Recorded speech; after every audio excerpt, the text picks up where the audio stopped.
ETF index mutual funds నేర్చుకుని stock మార్కెట్లో రాణించాలనుకుంటున్నారా? వెంటనే ఈ నెంబర్కి కాల్ చేయండి.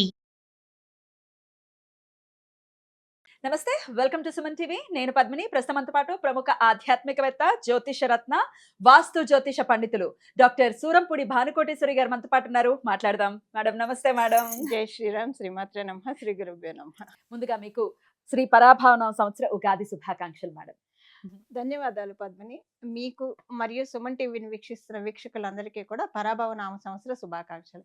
ఈ ఉగాది మీ జీవితంలో నవవసంతాలని మన జీవితాల్లో నవవసంతాన్ని కురిపించాలని, మనం అందరం కూడా ఆనంద డోలికల్లో తేలిపోవాలని చెప్పి, మనకున్న కష్టాలన్నీ కూడా తగ్గిపోవాలని చెప్పి జగన్మాతని మనందరి తరఫున మనస్ఫూర్తిగా ప్రార్థిస్తున్నాను. థ్యాంక్ యూ అండి. Thank you so very much. ఒక్కసారి ఈ ద్వాదశ రాశులకి కూడా మనం ఖచ్చితంగా రాశి ఫలాలు అంటే తెలుసుకోవాలి అని అంటే అది ఉగాదికి మాత్రమే మనకు ఉన్నటువంటి సాంప్రదాయం. కాబట్టి మరి పరాభావన సంవత్సరం పేరేమో పరాభావం కదా, మరి అవమానం కదా, ఒకంత భయంగా ఉంది.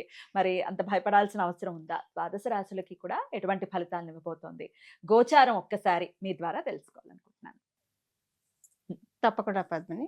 పరాభవం అనేది గోచారం మనకి ఇప్పుడు జూలై వరకు కూడా గురు భగవానుడు మిథున రాశిలో ఉంటాడు. జూలైలో మిథున రాశి నుంచి కర్కాటక రాశిలోకి వస్తారు. శనేశ్వరుడు మటుకు మీన రాశిలోనే ఉంటారు, శని మహారాజు. రాహుకేతువుల ట్రాన్సిట్ ఈ డిసెంబర్లో మారుతుంది, 2026 డిసెంబర్లో. వీళ్ళు ఏంటంటే ఊరందరిది ఒక దారి అయితే ఉలిపిట్టది ఒక దారి అన్నట్టు రివర్స్ అనమాట. వాళ్ళు ఉండేది రిట్రోగ్రేషన్ లో ఉంటారు కాబట్టి కుంభం నుంచి మకరానికి, అలాగే సింహంలో ఉన్న కేతు భగవానుడు కర్కాటకానికి వెళ్తారు. బట్ ఇదేంటంటే ఒక మేజర్ ఇంపాక్ట్ అనేది డెఫినెట్ గా ఈ సంవత్సరము అన్ని సంవత్సరాలు వచ్చే మనకి ఉగాది ఫలితాలు ఒక ఎత్తు అయితే, డెఫినెట్ గా ఈ సంవత్సరం ఒక బ్యూటిఫుల్ థింగ్స్ అనేవి అందరి జీవితాల్లో ఉండబోతున్నాయి. అవమానం ఉంటుంది అన్ని రాసుల వాళ్ళకని కాదు, కొన్ని రాసులు అది మనం రాశి వారిగా మాట్లాడుకున్నప్పుడు ఏ రాశి వాళ్ళకు ఉంటుంది అనేది నేను స్పెసిఫిక్ గా చెప్తాను. బట్ ఇదేంటంటే ఈ గురు భగవానుడు కర్కాటక రాశిలోకి రావడం అనేదే అందరి జీవితాన్ని సువర్ణమయం. ఆయన ఏంటంటే మిడాస్ టచ్, ఆయన ఎక్కడ ఉంటే అందుకే గురుబలం గల వ్యక్తులు కూడా వాళ్ళ ఆరా ఉంటే అదేంటంటే వాళ్ళకి మిడాస్ టచ్ అయిపోతుంది అనమాట. సో అది గురుబలం, కేవలంగా గురుబలమే మిడాస్ టచ్. పట్టిందంతా బంగారం అనేది ఆయన ఇవ్వగలుగుతాడు. సో బంగారానికి కూడా బంగారం అనే లోహానికి అధిపతి కూడా. సో ఆయన కర్కాటక రాశిలో ఉచ్చ స్థానంలో ఉండడం అనేది ద్వాదశ రాశుల వాళ్ళకి, ద్వాదశ లగ్నాల వాళ్ళకి, 27 నక్షత్రాల వాళ్ళకి డెఫినెట్ గా ఒక అల్టిమేట్ టైం ప్రారంభం అవుతుంది. అద్భుతం. మరి ద్వాదశ రాశులకి కూడా పరాభావన సంవత్సరం ఎలా ఉంటుందో ఒక్కసారి మనం మొదలు పెడదాం. శ్రీ పరాభావన సంవత్సరం సింహరాశి వారికి ఎలా ఉండబోతోందండి? సింహరాశి, సింహ లగ్నాల్లో పుట్టిన వాళ్ళకి వీళ్ళకి ఏంటంటే ఈ సంవత్సరం జూలై నుంచి ఖర్చులు అధికంగా అవుతాయి. శుభకార్యరీత్యా ఖర్చులు అధికంగా అవుతాయి. వీళ్ళకి దూర ప్రాంతానికి వెళ్తారు, యాత్రలు బాగా చేస్తారు, తీర్థయాత్రలు బాగా చేస్తారు.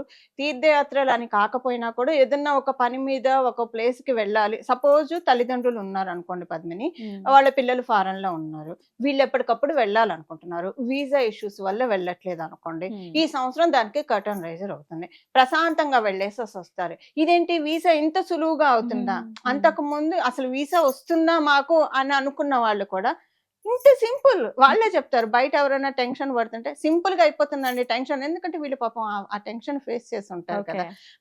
మన సనాతన ధర్మంలో ఉన్న గొప్పతనం ఏంటంటే పగవాడికి కూడా ఈ కష్టం రాకూడదు భగవంతుడు అని మనం అందరం అనుకుంటాం కదా. అంటే ఎంత మానవత సహృదయం ఉంటే మనందరం అలా అనుకుంటాము. బాగా అయిందని ఎప్పుడు పగవాడికి కూడా రాకూడదు అనుకుంటాం. అలా వీళ్ళు పడ్డది వాళ్ళకి పడకూడదు అని చెప్పేసి చెప్తారు కదా. సో అది వాళ్ళకి ఈ సంవత్సరము అన్నిటికీ కర్టన్ రైజర్. 12వ స్థానంలో గురు భగవాన్ ఉంటూ షష్ఠ స్థానం మీద దృష్టి పెట్టడము. షష్ఠ స్థానం అంటే షడ్రిపుస్ అని చెప్తుంది జ్యోతిష శాస్త్రం. మనకున్న అరిషడ్ వర్గాలన్నీ కూడా షష్ఠ స్థానం నుంచి ప్రైమరీ డిటర్మినేషన్ మనం చేస్తాము. మళ్ళీ ఇందులో మనకి రోగాలు అష్టమ స్థానం విడిగా స్క్రూటినీ చేసేది మళ్ళీ విడివిడిగా ఉంటుంది. బట్ మేజర్ గా ఒక పోర్ట్ఫోలియో అంటే 6th హౌస్ అని చెప్తుంది. ఆయన 7th ఆస్పెక్ట్ తోటి 6th హౌస్ అని చూడడము ఈ సంవత్సరము అరిషడ్ వర్గాలతోటి, అంటే అంతర్గత శత్రువులతోటి లేదా బయట ఉన్న ఇబ్బందులతోటి పోరాడకుండా ఆరాటాలకు అతీతంగా తీసుకెళ్తూ ఉన్నాడు గురు భగవానుడు. మోక్షాన్ని ఇస్తున్నాడు, కష్టాల నుంచి మోక్షం. 12వ స్థానం అంటేనే మోక్షం. మోక్షం అంటే అన్ని వేళలా మోక్షం అనేది మన సోల్ అనే ఉండదు. మనం ఇప్పుడు గృహస్థాశ్రమ ధర్మంలో ఉన్నాము. సో ఇదేంటంటే మన కష్టాల నుంచి ఇప్పుడు ఏంటంటే కష్టాలన్నీ కష్టాలు అనుకోండి, దుఃఖం అనుకోండి, ఇబ్బందులు అనుకోండి, టాటా బాబాయ్ చెప్పే టైం ఇది. గురు భగవానుడు 12th హౌస్ ట్రాన్సిట్ అనేది అలా ఉంటుంది పద్మిని. అది మళ్ళీ ఇంకొకటి ఏంటంటే ఈ మోక్షప్రదాత అయిన కేతు భగవానుడు కూడా 12th హౌస్ లోకి డిసెంబర్ నుంచి వెళ్తున్నాడు. 12th హౌస్ లో డిసెంబర్ లో ఆయన వెళ్ళడము, రాహు భగవానుడు 6వ స్థానంలో రావడము విపరీతమైన కాంపిటేటివ్ సక్సెస్ ఇచ్చేస్తాడు. విపరీతమైన కాంపిటేటివ్ సక్సెస్ వస్తుంది. ఇక్కడ కేతు భగవానుడు 12th హౌస్ లో ఉండడము, కాకపోతే అష్టమ శని ఒకటే వీళ్ళకి కొంచెము ఇబ్బంది ఉంది. కాకపోతే ఈ సంవత్సరము ఏలినాటి శనిలో ఉన్న వాళ్ళు పద్మిని, అష్టమ శనిలో ఉన్న వాళ్ళు, అర్ధాష్టమ శనిలో ఉన్నవాళ్ళు అందరికీ, ఇంకా కంటక శని, వీళ్ళందరికీ కూడా రిలాక్సింగ్ పాయింట్. కారణం ఏంటంటే జూపిటరు నవమ దృష్టితోటి ఆ స్థానాన్ని మీన రాశిని చూడడం అనేది వీటన్నిటికీ చెక్ అవుతుంది. కొంత బ్రేక్ పడుతుంది, కొన్నాళ్ళు ఒక రిలీఫ్ అనేది ఖచ్చితంగా రిలీఫ్ అవుతుంది అనమాట. ఇప్పుడు ఏం చేస్తాడంటే గురు భగవానుడి తత్వం ఏంటి, ఇప్పుడు మనకి ప్రతిదీ కూడా మనకు కావాలి, నీళ్లు మనకి కావాలి, కానీ అలాగని వరద బీభత్సం వస్తే ఆ నీళ్లు మనకి పనికి రావాలి. అప్పుడు మనం ఏం చేయాలి, తెలివిగా ఆలోచించి ఇప్పుడు మన వాళ్ళు చేసినట్లే ఒక ఆనకట్ట వేస్తే ఆ నీళ్లు సంవత్సరం అంతా పనికి వస్తాయి. కావాలి నీళ్లు, కాకపోతే అది మనకి సరైన రీతిలో కావాలి. గురు భగవానుడు అది చేస్తాడు. నువ్వు వాళ్ళని ఇబ్బంది పెట్టకు. ఓకే, అష్టమ స్థానంలో ఉన్నావు, ఇబ్బంది అష్టమ స్థానంలో ఈయన దృష్టి పెట్టడం వల్ల ఆ ఇబ్బందుల్ని రివర్స్ ఇంజనీరింగ్ చేసి అష్టమ స్థానం ఇచ్చే పాజిటివ్స్ ని ఆనకట్ట వేసి వాటిని పాజిటివ్ గా మార్చి ఇస్తున్నాడు. వరద నీళ్లు రావడం అంటే కొట్టుకుపోవడం, దానికి ఆనకట్ట వేసి స్టోర్ చేయడం అంటే సంవత్సరం పొడుగుతా నీళ్లు వచ్చి పంట పొలాలు సస్యశ్యామలం అవడం. గురు భగవానుడు అదే చేస్తున్నాడు. సింహరాశి సింహలగ్నంలో పుట్టినాడు. ఎంత అందంగా చెప్పారు, అర్థమయ్యే రీతిలో. అద్భుతం. అయితే విద్యార్థులకు ఎలా ఉంటుంది ఒకసారి? కాంపిటేటివ్ సక్సెస్ హైగా ఉంది. సో విద్యార్థులకి సూపర్బ్ పీరియడ్, చాలా బాగా ఉంటుంది. కాకపోతే గురు భగవానుడు ఛాయ వీళ్ళ రాశి మీద ఉంటుంది కాబట్టి లాక్ ఆఫ్ అటెన్షన్ ఉంటుంది. గురు భగవాన్ ఏంటంటే ఎప్పుడు పరధ్యానంలో ఉండేట్టు చేస్తాడు. ఆయన రాహు ఉంటే రాశిలో లగ్నంలో విపరీతమైన అటెన్షన్ ఉంటుంది వాళ్ళకి. ప్రతిదీ కూడా అందరూ ఆయన థర్డ్ హౌస్ లో ఉన్నాం అనుకోండి, వాళ్ళ చెవులు పాము చెవుల్లా పనిచేస్తాయి, ఏ మూలన్నా వినిపిస్తుంది. సో ఆయన లగ్నంలో ఉన్నాడు అనుకోండి, అంత అటెన్షన్ ఎక్కువ ఉంటుంది. గురు భగవాన్ ఏంటంటే ఆయనంతా పరమాత్మ వైపే తీసుకెళ్తాడు కాబట్టి ఈ లౌకిక విషయాలపైన యావ తక్కువగా పెడతాడు. సో లాక్ ఆఫ్ అటెన్షన్ ఉంటుంది. ఇప్పుడు ఛాయ దీని మీద పడడం వల్ల, సింహరాశి మీద ఆచ్ఛాదన పడడం వల్ల కొంచెం లాక్ ఆఫ్ ఫోకస్ అటెన్షన్ ఉంటుంది. సో ప్రయత్నపూర్వకంగా వాళ్ళు తెచ్చిపెట్టుకోవాలి. కొంత మతిమరుపును కూడా ఇస్తాడు ఆయన సరిగ్గా లేకపోతే.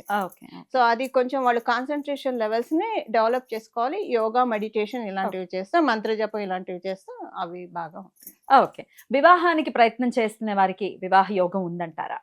వివాహ యోగం చక్కగా ఉంది, ఇబ్బందులు ఏం లేవు, ట్రై చేసుకోవచ్చు చక్కగా. అద్భుతం అండి, చాలా బ్యూటిఫుల్ గా ఎక్స్ప్లెయిన్ చేశారు. రాహు భగవానుడు 7th హౌస్ నుంచి కిందకు వస్తున్నాడు కదా, 6వ స్థానంలోకి. సో డిసెంబర్ నుంచి వివాహానికి అనేది కర్టన్ రైజర్ అవుతుంది. కానీ ఆయన అక్కడ ఉన్నా కూడా కుంభరాశి ఆయన స్వక్షేత్రమే కాబట్టి పెద్దగా ఇబ్బందులు అయితే పెట్టలేదు. అందులో లాభస్థానంలో కాబట్టి ఆయన బాగానే ఇబ్బందులు అయితే పెట్టలేదు. ఎటొచ్చి అష్టమ శని కొంచెం ఇబ్బందులు. ఇప్పుడు ఈ ఇయర్ నేను చెప్పాను కదా, ఏలినాటి శని, అష్టమ శని, అర్ధాష్టమ శని, వీళ్ళందరికీ కాస్త రిలాక్సింగ్ పీరియడ్ అయితే ఉంది. రైట్. అయినప్పటికీ సంవత్సరం అంతా వీరు ఏ ఆరాధన చేసుకోవాలో ఒక్కసారి మీ ద్వారా పరిహారం పద్మిని. ఈసారి ద్వాదశ రాశుల వాళ్ళకి, ద్వాదశ లగ్నాల వాళ్ళకి ఎప్పుడైతే శనీశ్వరుడు కుంభరాశిలో వచ్చారో అందరికి కామన్ రెమెడీ ఉంటుంది. ఇప్పుడు గురు భగవానుడు కర్కాటక రాశిలో రావడము, సో అందరికి కామన్ రెమెడీ ఉంటుంది. అందరూ గురుబలాన్ని పెంచుకోవాలి. మీ దాంట్లో గురుబలం ఉంటే ఉండొచ్చు గాక మళ్ళీ పెంచుకోవడము. సో అంటే మనకి ఏమన్నా వస్తాయంటే మనం ఏం కాదని చెప్పాం కదా. ఇవాళ వండుకున్నాం అంటే బియ్యం బస్తా తెచ్చిస్తా అంటే ఈ పూట వండుకున్నాం అని ఎవరని చెప్పం కదా, పెట్టుకుంటాం కదా, రేపటికి ఉంచుకుంటాం కదా. అలా ఇది బాగా పనిచేస్తుంది. గురుమూర్తుల్ని ఆరాధించాలి. గురు రాఘవేంద్ర స్వామిని ఆరాధిస్తారా, మేధ దక్షిణ దక్షిణామూర్తి స్వామిని ఆరాధిస్తారా, దత్తాత్రేయుని ఆరాధిస్తారా, సాయిబాబాని ఆరాధిస్తారా, ఎవరైనా సరే గురువులు మీరెవరినైతే, లేదా కృష్ణం వందే జగద్గురు అంట, కృష్ణ పరమాత్మని మించిన గురువులు.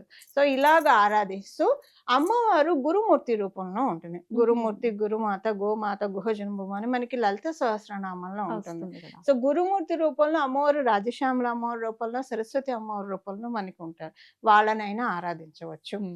ఎక్కువగా ప్రతిరోజు స్నానం చేసిన వెంటనే ఇమ్మీడియట్ గా ప్రతి రాశి వాళ్ళు, ప్రతి లగ్నం వాళ్ళు, 27 నక్షత్రాల వాళ్ళు దేవుడికి ఎలానో పూజ చేసుకుంటాం.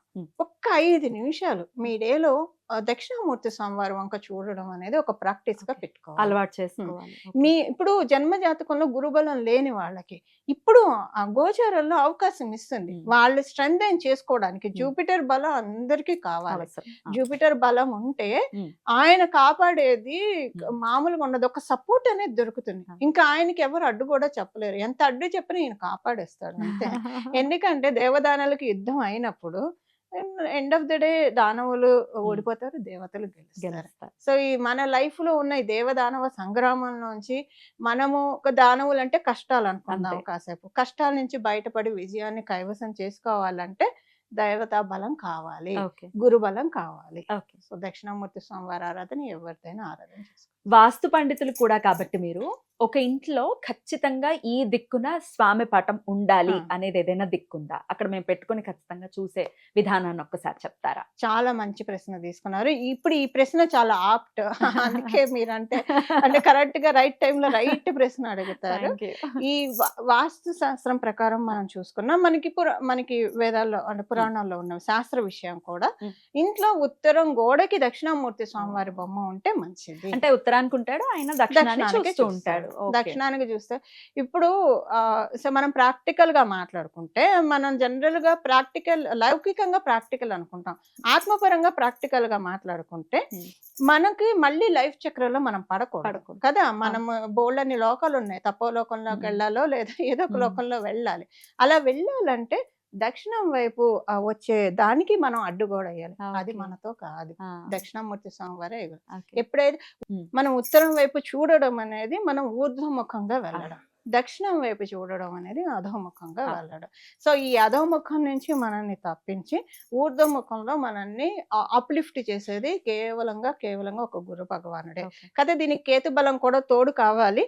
అందుకే దక్షిణామూర్తి స్వామివారిని నేను ప్రత్యేకించి అసలు మామూలుగా ఎవరికైనా ఇంట్లో ఉత్తరం గోడకుంటే మంచిది. నేను ఎందుకు చెప్తున్నానంటే, ఆయన కాళ్ళ కింద అపస్మరుడు అనే రాక్షసుడు ఉంటాడు. ఆయనే మన రాహుకేతువుగా భావించి దీన్ని తొక్కేసి, అంటే నాకు మళ్ళీ లైఫ్ సైకిల్లో, వాళ్ళకి ఎక్కువగా లైఫ్ సైకిల్లోకి తెచ్చేది, ఆ లైఫ్ సైకిల్లోకి రాకుండా నన్ను కాపాడు, ఈ జీవుని కాపాడు. ఎప్పుడైతే మనం జీవుడు అని అనుకుంటూ ఉంటామో ఇలానే ఉండిపోతాం. కాదు, ఈ జీవాత్మ పరమాత్మే జీవాత్మ. అందుకే మనకు ఉపనిషత్తుల్లో చెప్తారు కదా, శ్వేతకేతు తత్వమసి అనే ఒక కథ ఉంది, అది చెప్తారు.